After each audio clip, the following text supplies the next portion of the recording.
Welcome to Disruptive Successor, a show for next generation leaders in family businesses and entrepreneurs who want to disrupt the status quo and take their existing business to a whole new level.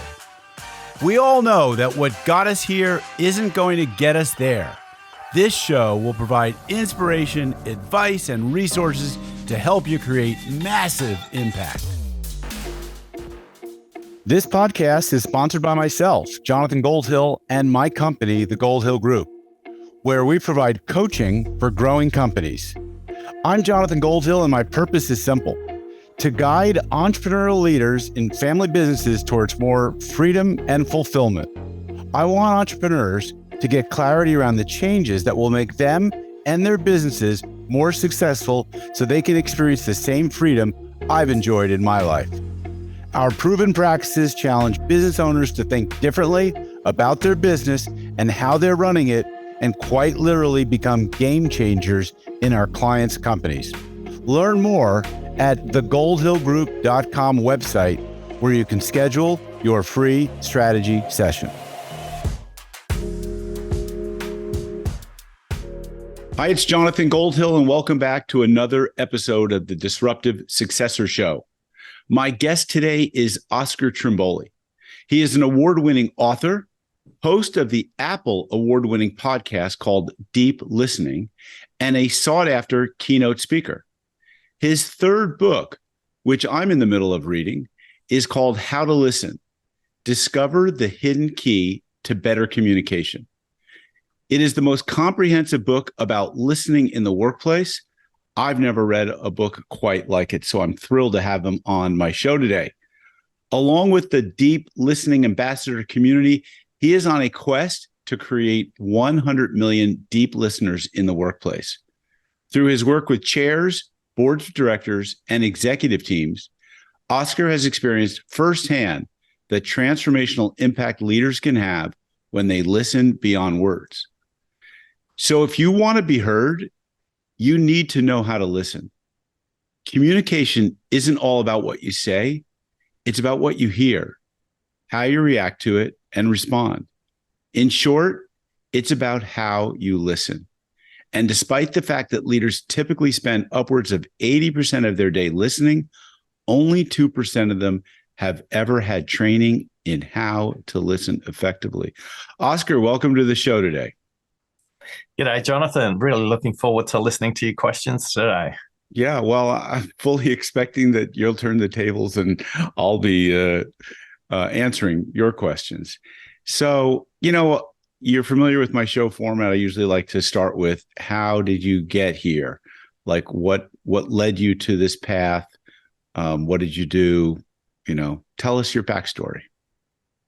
Yeah, I think you have to go into a boardroom in 2008 in April, and we just had a lot of bushfires around Sydney, and the smell of smoke was still stuck in the air conditioning system, and we were doing this video conference between Sydney, Seattle, and Singapore, setting the annual budget for the year. And these meetings are designed to go for 90 minutes. They typically run 2 to 3 to 4 hours.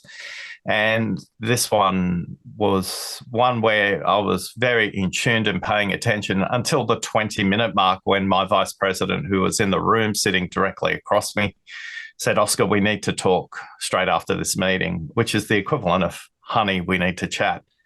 Jonathan, the only thing going through my head was, I'm about to get fired and I have no idea why. And for the rest of that meeting, I did not listen to a single word that was being said. I was trying to figure out how many weeks of salary I had left. Who could I talk to about getting a job once I got fired? And this whole story played out in my head. And as everybody left the room, Tracy reminded me, please close the door and come back. And as I closed the door and started to walk back to my seat, she said, "You have no idea what you did at the 20-minute mark, do you?"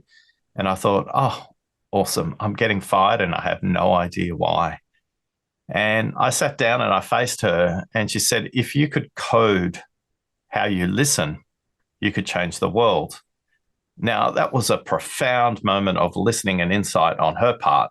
Jonathan, honestly, the only thing that was going through my head when Tracy said that was, Woohoo! I haven't been fired. I live to fight another day. I don't have to worry. And miraculously, all that money went back into my bank account.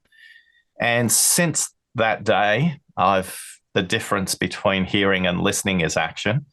And I think I've done a good job of honoring Tracy's request to code, not how I listen, but to code what great listening is in the workplace. And with the help of over 28,000 people who participated in our research, we kind of understand what gets in people's way and give them really practical tools like playing cards and jigsaw puzzle games and very simple tips and tricks. And our promise is really simple. We'll shorten the meetings you have, and you'll have fewer meetings if you listen better in the workplace. It's a huge problem, I think, in businesses, in family businesses, non-family businesses. I think it's a huge problem in life in general. But what did Tracy see that led her to say that? Well, it was interesting, and I think this is an interesting reflection I've had to make since that point in time. In my working career, I had 15 managers, 10 were women. And I think they notice things differently. The academic literature is very clear. There's no substantial difference between the way men and women listen. They may listen slightly differently, but their effectiveness isn't better or worse. And I think Tracy had noticed something that I said in probably every meeting, almost to the point of boring repetition in my own head. But she noticed a really simple question I asked at the 20-minute mark, because up until the 20-minute mark, you can imagine a global head office is trying to set an aspirational, ambitious target for the subsidiary, and the subsidiary is doing everything in its power to fight for the lowest number possible. So honestly, it's to ensure people keep their jobs. That's the reason why we were fighting so hard for a realistic budget. And I simply, at the 20-minute mark, I asked everybody who was literally talking at each other. There wasn't much listening going on. I simply said, before we discuss a number, it would be great to declare the assumptions that sit behind it. And that kind of tension out of the dialogue went very quickly. And one of the things that happened in this meeting actually finished early. It finished at the 70-minute mark. It didn't go to the 90-minute mark. And once everybody started to declare the assumptions that sat behind the number, Australia was being compared to Canada and the Netherlands and a completely different economic model. And Australia had a whole different bunch of assumptions. And once we talked about what the assumptions were, Australia had a bigger number in mind than even our head office had in mind. When they realized that the way our business was working in this market was slightly different dynamic and the kind of investment we needed was slightly different. So in that moment, she just noticed that I'd asked a question that people weren't asking. It was as simple as that. And I think one of the things people notice about me, so I get to watch a lot of executive meeting and I code how they listen, meaning who's speaking, who's not, who's asking questions, who's asking clarifying questions. And if you simply do that, one of the simple things that correlates to effective team performance is the number of clarifying questions people ask before they answer the question they think they heard. Because quite often people are listening through their own listening lens. They've got a filter.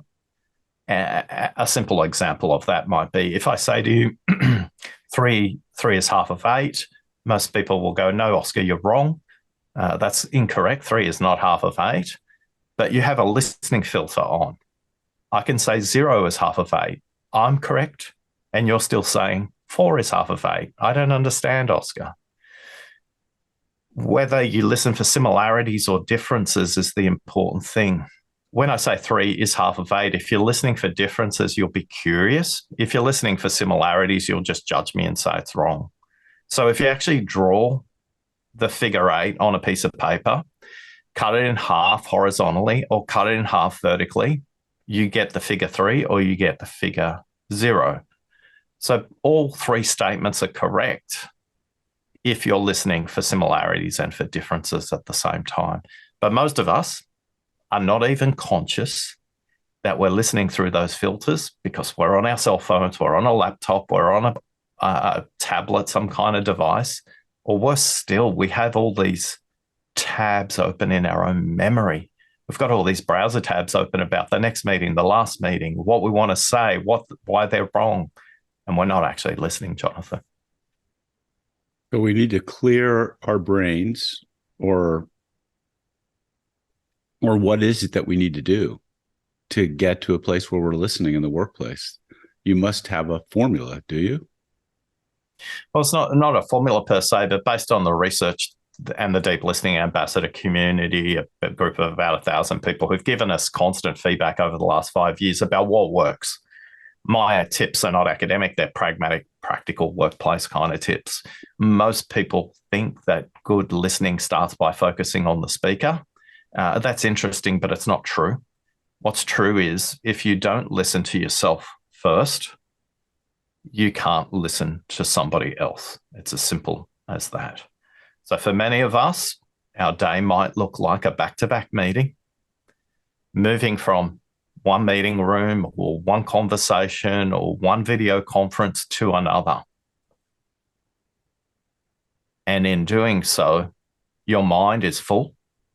In fact, you have a listening battery, and most of us go into conversations with our listening battery color sitting somewhere around orange, red, or maybe touching black, when we're not even conscious that our listening energy is really low.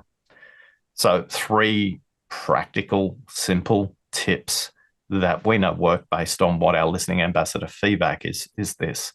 And number 1 is, if you are the person who is hosting the meeting, you're the person who's creating the meeting, do not schedule the meeting on the top of the hour. Do not schedule a meeting at the bottom of the half hour. Time is a fiction. And time as we know it was only developed in the 1800s to make sure the railways ran on time across the UK and Europe. Until then, time was when the church bell rang, when the imam called to prayer at a mosque. Time was irrelevant and time changed. So whether you use Google or Microsoft or Apple, you can set a meeting request to start 5 minutes after the hour. And this is the dynamic it creates. If I arrive at 5 after the hour and the meeting schedule at the top of the hour, it'll sound like this, Jonathan. Oh, Jonathan, I'm really sorry I'm late. I just came out of a meeting and I'm really sorry. I got here as quickly as I can.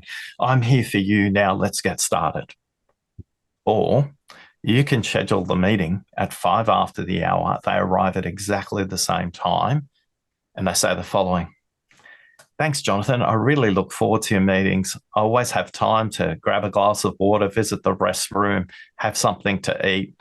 I'm really looking forward to your meeting. Now, both people are arriving at 5 after the hour, but the mindset of the person arriving at 5 after the hour is very different. And the same is true for you as the host by creating that space to play in. And by the way, don't create a 1-hour meeting. Create a 50-minute meeting. Give yourself 5 minutes at the back end of that meeting and give them some time at the back end of the meeting. This tip, just to simply change, and you can change this by default. You don't have to go in and set every appointment at 5 after the hour manually. You can set this in your system settings, no matter which calendar system you use.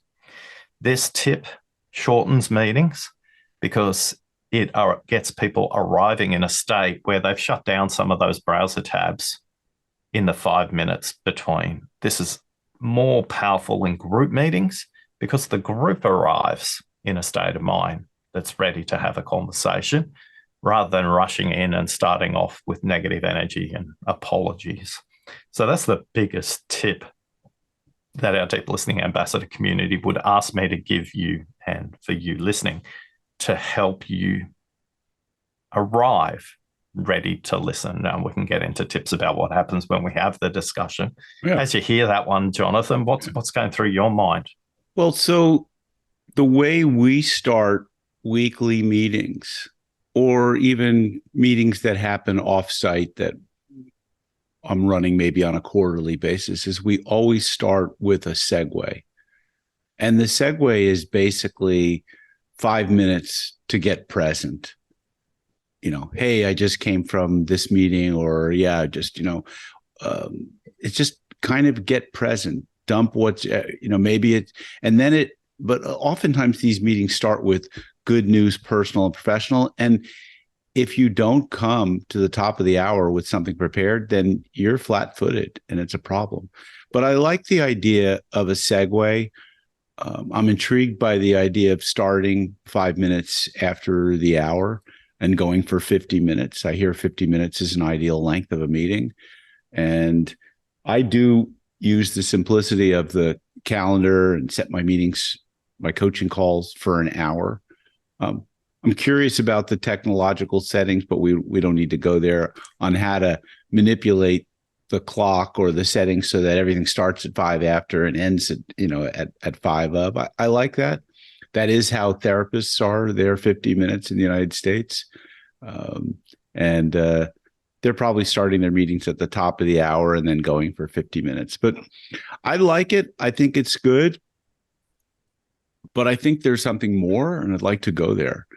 I'd like to, I know that when I used to teach a workshop on communication that came from the DISC materials, which is behavioral assessment, I'm sure most listeners are familiar with, that in the communication workshop, I think I talked about 5 levels of listening.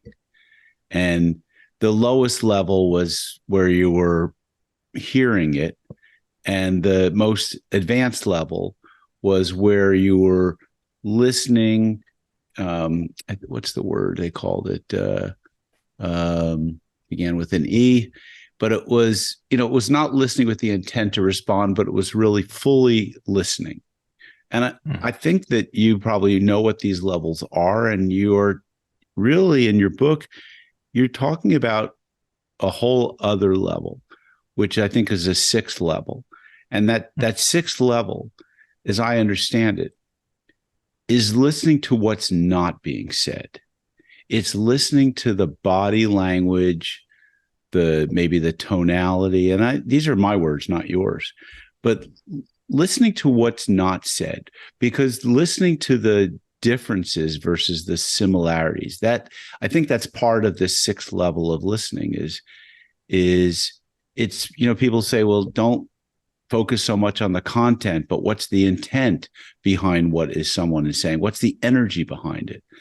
Like, that's what I'm talking about. And I think that's a level of listening beyond this. I think the E was effective listening. Maybe you know what I'm talking about, but there, and I don't remember the different levels in between, but hearing is where you couldn't repeat back what that person said. And I'm sorry, empathetic listening, I think was the E. And you touch upon this in your book, but I think it's even like it's a next level. So I'm really interested in the levels as you see it, because there's paying attention and then there's giving attention. You talk about that in your book, and I thought it was a fascinating concept. I love it. I don't want people to pay attention to me. I want people to give attention to me, and I think we all feel that way. Yeah, look, I think for most people, paying attention will be a great start. I think you can't give attention 100% of the time. That sounds like therapy to me. My work is embedded in the workplace. And so sometimes you just need to notice, am I giving attention? Does this require effort? Am I paying attention? Is this routine? Is this mechanical? I am present. But, an example of kind of paying attention, it feels like some kind of taxation. It feels like a cost. Aircraft flight attendant announcements about safety features. Yeah, you'll pay attention. But if you're mid-flight and the captain says, please pay attention to the flight crew, this is an emergency, you're going to give your complete and undivided attention. You're going to look at that card in the seat pocket in front of you in a way you've never read it before. You're going to hang on every word. You've heard them say the nearest seat may be behind you. You're looking in front. You're looking behind. You're paying your attention is very, very focused. Right. Back to your question. I think good listeners will listen to what's said, and great listeners notice what's not said. And I'll talk about that through the 5 levels of listening that our research has brought to life, which is level 1, listening to yourself, level 2, listening to the content. So in these first 2 levels, we're actually listening to things that are present. And then at level 3, 4, and 5, we're listening for things. So level 1, listening to yourself. Level 2, listening to the content. Level 3, listening for the context. Where does this conversation live in a broader culture, system, dialogue, past, present, future, problem, solution? What's the context around that? And in some conversations, that context may be cultural, their history. You may be dealing with somebody from Asia, and their cultural context and way of having conversation is very different. So we're listening for context. Then we listen for what's unsaid. And then finally, we listen for their meaning.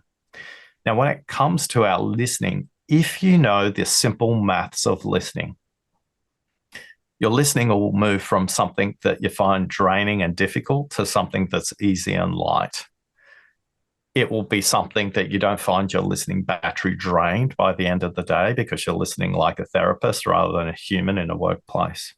So I'll give you these 3 numbers: 125, 400, 900. I'll explain each of them, but equally they're related to each other. So on average, you can speak between 125 to 150 words per minute. If you're a property auctioneer or a cattle yard auctioneer, you can speak at about 200 words per minute and you can still understand everything I say at 200 words per minute. And the reason you can understand, comprehend what I'm saying at 200 words per minute is because you can listen at up to 400 words per minute. So that's the second number. 125 is your speaking speed, words per minute. 400 is your listening speed. And this is the reason why there is friction while you're listening. What's happening is they're not talking fast enough and you're filling in the gap in your mind. You're jumping ahead, you're anticipating, you're problem solving, you're judging, you're drifting, you're distracted, all in those extra 300 words per minute. The most important number of the 3 is the 900. 900 words per minute is on average your thinking speed in words per minute. So let's do the math of the relationship between the speaker, 125 words per minute, and their thinking speed, 900 words per minute. That means that when a speaker speaks, they're saying 14% of what they're thinking. I'll say that again. The speaker is only saying 14% of what they're thinking. Therefore, 86% of what the person is thinking, unless you listen to what's unsaid, never emerges in the dialogue. And that's why you have frustration, misunderstanding, products that are late, customers who choose the competitors, great employees that leave before they want to, and more importantly, for family business owners, the next generation is not being heard and they're not enrolled in the amazing vision you've created as a founding family business leader. Therefore, if you know these numbers, your job is to start to notice what's not being said. But before we give you a few tips on how to notice that, I'm curious, Jonathan, I've noticed you've engaged with the maths a little differently than you have so far. What's going through your mind as you process these numbers? Yeah, a lot, as a matter of fact, right? So one is, and I maybe this is just feedback.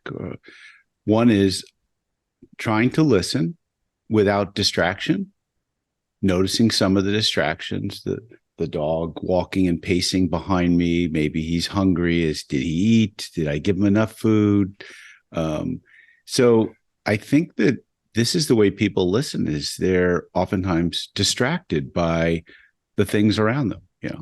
On my screen, I've got great big sequoia pine trees, and you're not filling the entire screen just for some reason. I don't know why, because I wanted you up near the camera, and I'm looking at the incredible blue sky above that. Okay, this is like, oh, I remember when Patrick Lencioni, The Five Dysfunctions of a Team, and many other books author, all of a sudden in his speeches says, oh, look, there's a squirrel. And so I think that's what happens with a lot of us is we see squirrels or bright, shiny objects, and then we come back. And so I was trying to focus on this. Is it 6 times? Is 900 6 times 125, or is it 7 times? And I started to do the math on that. So you see where my mind went in just a few minutes that I was listening to you. And so, now that I'm thinking, like, did I hear what Oscar said? Was I really listening fully? Was I listening to respond? Where was I? Where did I go? And I think this is what happens a lot of times with people in general. And I know as a coach, when I'm on a call with someone, I'm listening the way a therapist would listen to a person. I'm wanting to hear them fully. And oftentimes I'm focusing on the content of what's being said. Sometimes I know I'm thinking about are they not telling me that I need to ask them about? I'm just sensing that these are some of the dynamics that go on in relationships all day long. And I'm really believing, what strikes me about your book is that it's not like any other business book I've read. The stories are not like any other, stories. The people that you're referencing in the stories, they're unique. And I think this is a huge problem. And I think that you're really onto something here, which is why you have this enormous BHAG, a big, hairy, audacious goal of 100 million listeners, because you could create a movement around this kind of change if people would just listen. And there's so many things I think that prevent people from listening. And I'm thinking about clients that I have where the listening is not that effective, and they are focused on the 5 dysfunctions model that I shared with them, and that the dysfunctions are present. But, maybe just one dysfunction, if it could be removed, if people would listen more effectively and respond more appropriately, then trust and accountability and results and all the the commitment would all fall into line. So these are the things that go through my head as I was listening to you. Yeah, and thank you for being transparent. I think that's really helpful for all of us listening to you right now, because that is the reality of a conversation, to maintain our presence, to be in that moment. Just the knowledge that you are faster in your listening. You will get distracted when you're listening to somebody. Newsflash for everybody listening: you can't listen distraction free. What you can do, though, is have a very simple strategy to help you reset your distraction faster.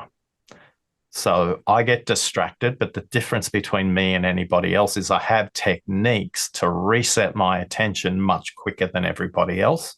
So my drift, my distraction, my judgment, my anticipation is much shorter than yours. So let me give you just a couple of simple tips to narrow the distraction in order of effectiveness and simplicity. Number one, use the technology. Don't let the technology use you. Manage your notifications, whether that's email, whether that's WhatsApp, Slack messages, any kind of notifications you get on any of your devices. Every one of those has one button that you can push that will switch off the notifications. There is another button in every operating system that says, look at my calendar, and if I'm in a meeting, switch it off automatically. You don't even have to think about it. You just have to press that button once. Now, quick apology from me. As a former marketing director of Microsoft, I was responsible for ensuring that the default settings on your computers had those notifications on.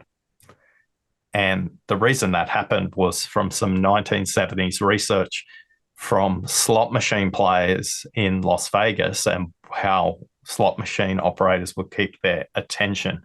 And that work has been transposed into the app economy and making sure that there's a red dot on your device the next time a notification comes in. So you're going to focus on that. So tip number one, manage your notifications. Notice I don't say switch off your notifications, because some of us are on call. For example, 2 years ago, my dad had a stroke, and I would announce to the meetings I'm in, look, my dad's needing some advanced care at the moment. My phone is on. The only phone number that's going to ring is from the hospital. If it does, I'm going to leave the room. People understood. But I've set the context in advance of the call coming.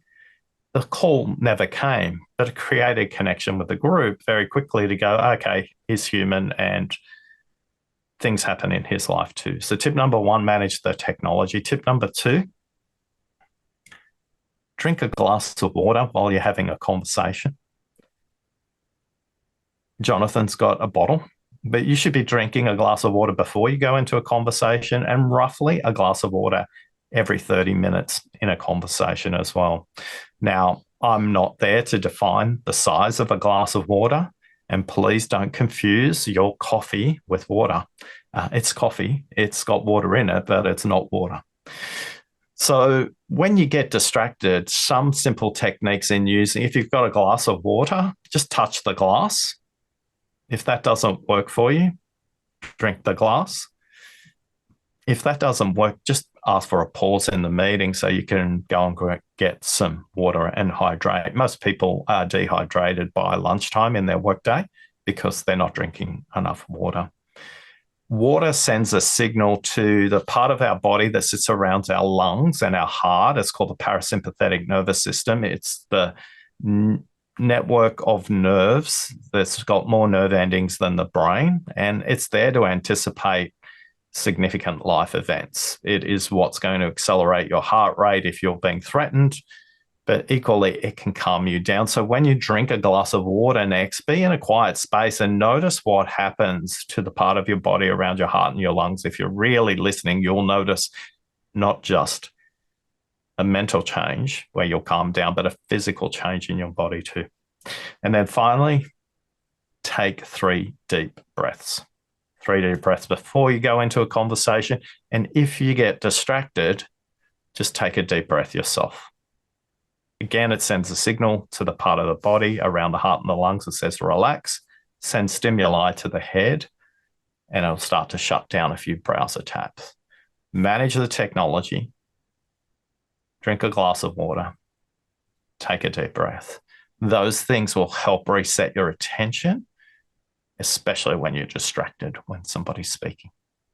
Super interesting.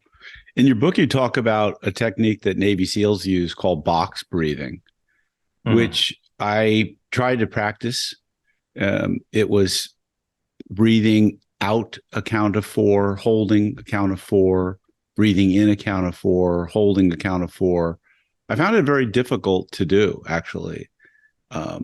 Is the whole idea behind that is in a high stress situation to really be able to calm down the breathing and make it in such a controlled fashion that you can manage the stress? Yeah, it's actually the opposite. So whether you're a Navy SEAL, Olympic athlete, or an opera singer, this is a practice you do before the performance, before the encounter, before the race. So it's it's more about the preparation. You can use that in the moment to do a reset.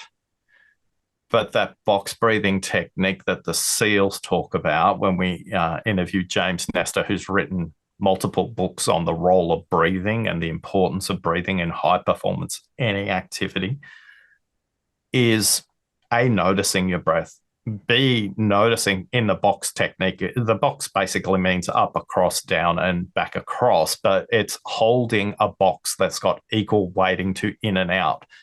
You can actually put yourself to sleep if you change the dynamic between your in and out very quickly. And again, the Navy SEALs practice this if they want to get to sleep quickly, or most military personnel are taught the breathing technique to how to get yourself to sleep quicker.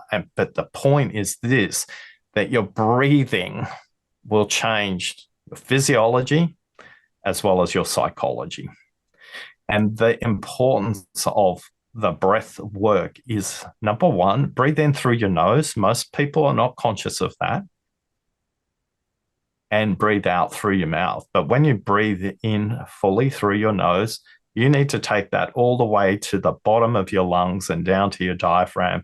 When I interviewed some voice coaches who were former opera singers, they will tell you that you can hold your presence much longer if you can keep that breath in your lungs a little bit further down. But most people haven't been taught how to breathe. They just breathe how they breathe. And as a consequence, once they become conscious of it, their performance is much better in any moment, in a sales call, in a job interview, speaking to an employee who's had a difficult situation, figuring out if an investor wants to invest in our business. Your body, it'll help you listen much better if you notice the importance of your breath. Super interesting stuff.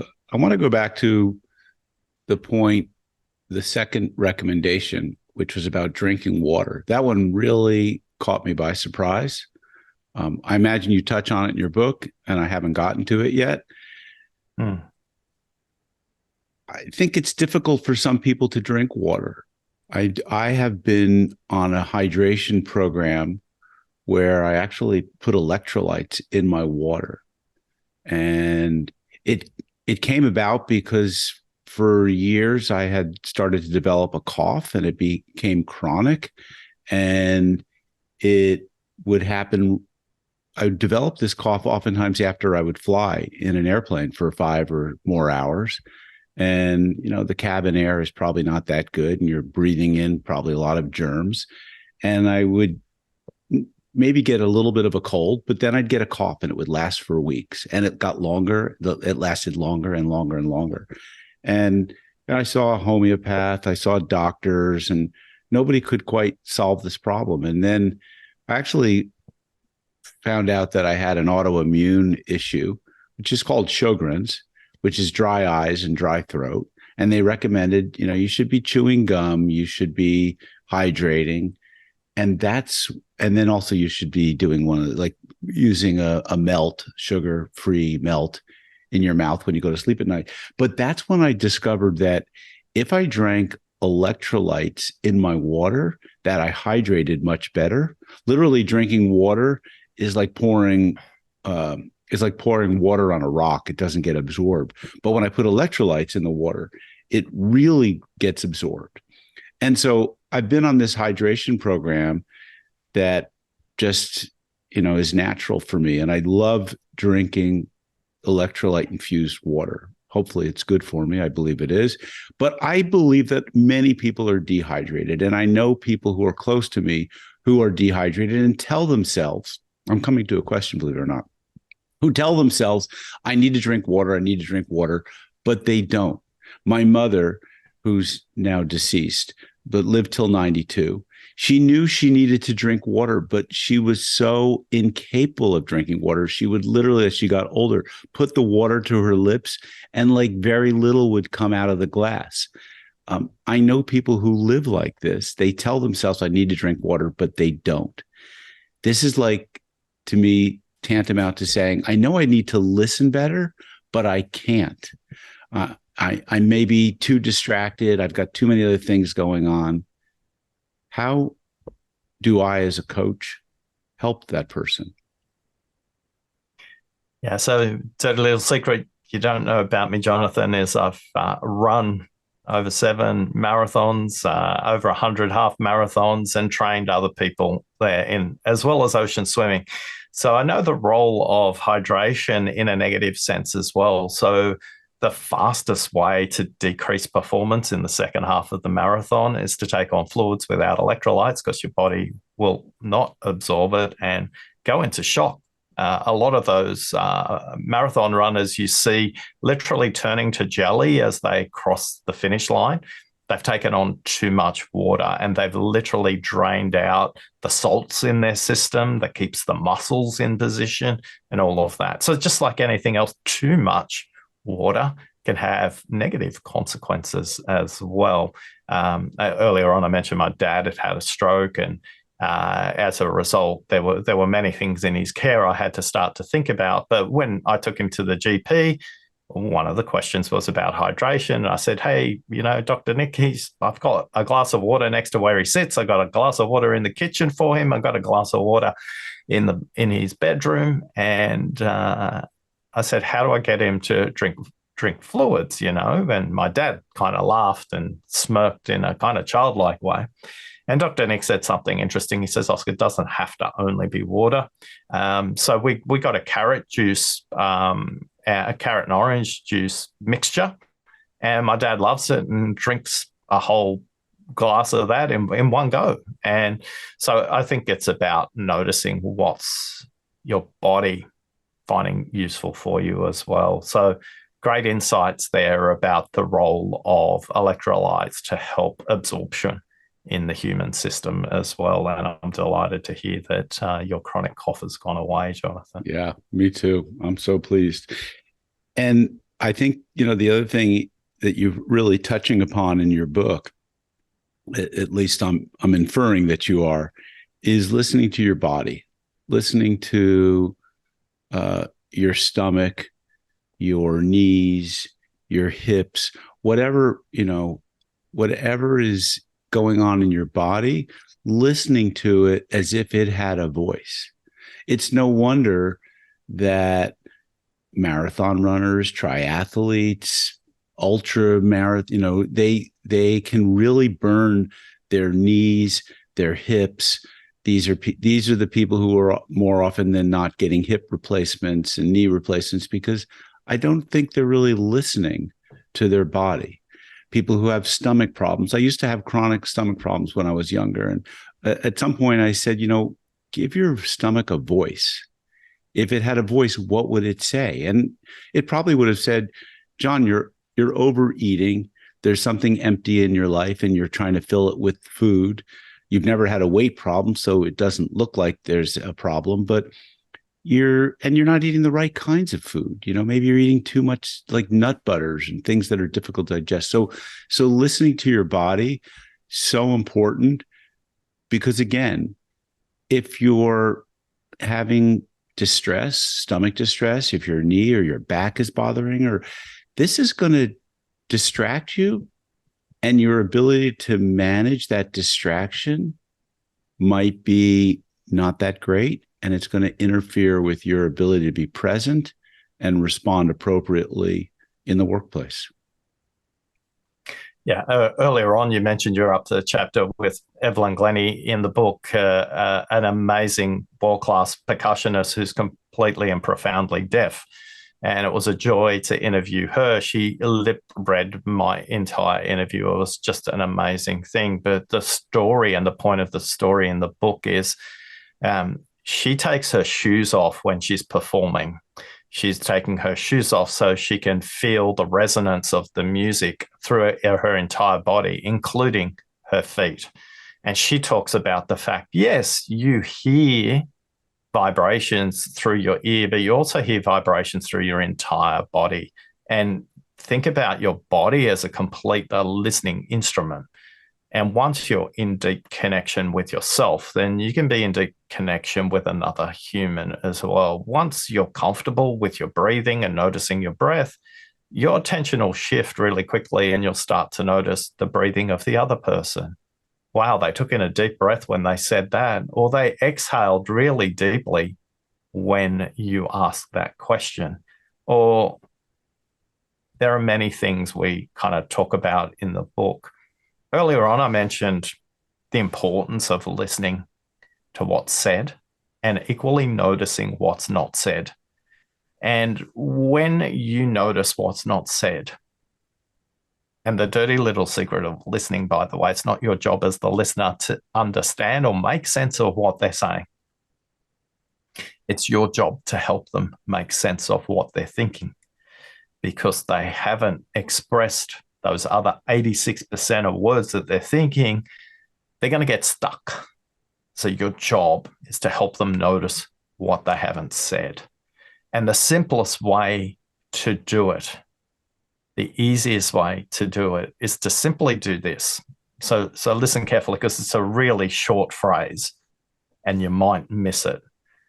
Done well, this is liberating. Done poorly, it's intimidating. So be careful how you use this technique.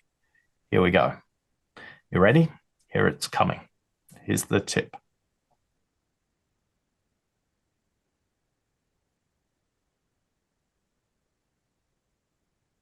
Now, don't worry, nothing froze, nothing crashed.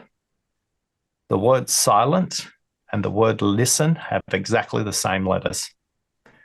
Most people in the West are not comfortable with a pause, to wait, and to be silent. And when you do this,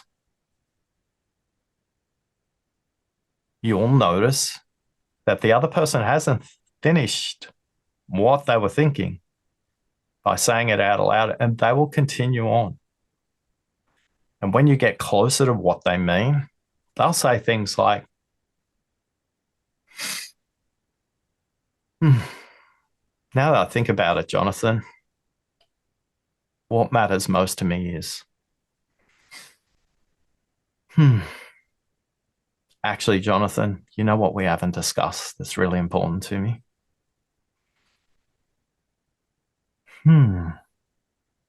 We haven't even covered off. Now, the important part is when you pause, and I'll give you 2 really simple questions you can ask as well. They're very short, so don't worry, you won't have to remember them too hard.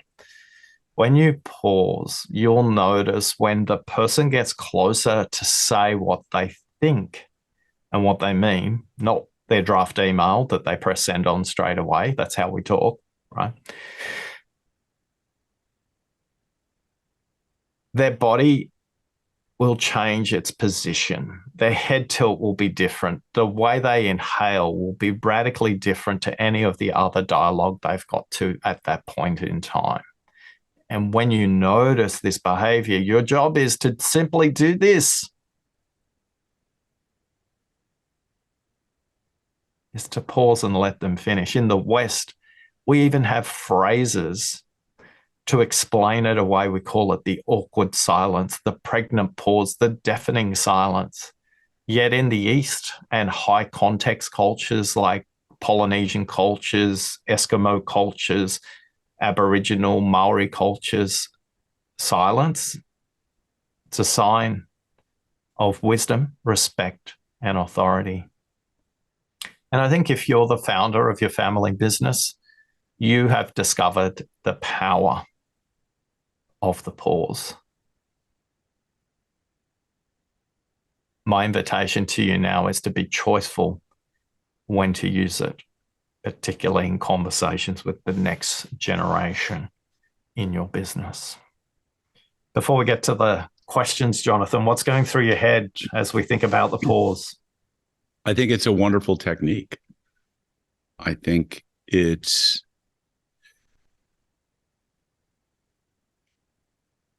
I don't know that I have any questions. I think it's just a wonderful technique. I'm thinking that we need to bring this show to a close because I've got a meeting at the top of the hour, and this is a conversation that I feel like we could go on for a much longer time. So thoroughly enjoyed it. And I think this is a great invitation to others that I'm going to ask them to invite them to read your book, How to Listen, and to listen to this podcast. I've gotten a tremendous amount of value just from reading your book so far and from talking to you. That's what's going to. Thanks for listening. Yeah. Thanks for listening. Yeah. All right, Oscar Trimboli, How to Listen, Discover the Hidden Key to Better Communication. You can pick this book up on Amazon, I'm sure. And is there a website that they can go to, or a place that you want them to learn more about you and maybe your workshops or your research? Rather than connecting with me, I'd rather you connect with your listening. Visit listeningquiz.com. Answer 20 questions. It'll take you 7 minutes, and you'll get a 5-page report that will tell you what your primary and secondary listening barrier is, but more importantly, a tailored report that will explain what to do about it. If you want to connect with me, take the quiz and you'll get all the coordinates for that. But I'd rather you connect with your listening before you connect with me. So good. Listeningquiz.com. So, it's what you don't know. Maybe that people say that hurts you, but it's what you don't listen to that probably really hurts you. So, Oscar, thanks so much for being on the show. Folks, I hope you got some good value from this. You'll share it with others. You'll give us a great rating on your listening podcast application of choice, and you'll stay tuned for future episodes of the Disruptive Successor Show. This podcast is sponsored by myself, Jonathan Goldhill, and my company, the Goldhill Group, where we provide coaching for growing companies. I'm Jonathan Goldhill, and my purpose is simple: to guide entrepreneurial leaders in family businesses towards more freedom and fulfillment. I want entrepreneurs to get clarity around the changes that will make them and their businesses more successful so they can experience the same freedom I've enjoyed in my life. Our proven practices challenge business owners to think differently about their business and how they're running it, and quite literally become game changers in our clients' companies. Learn more at thegoldhillgroup.com website, where you can schedule your free strategy session.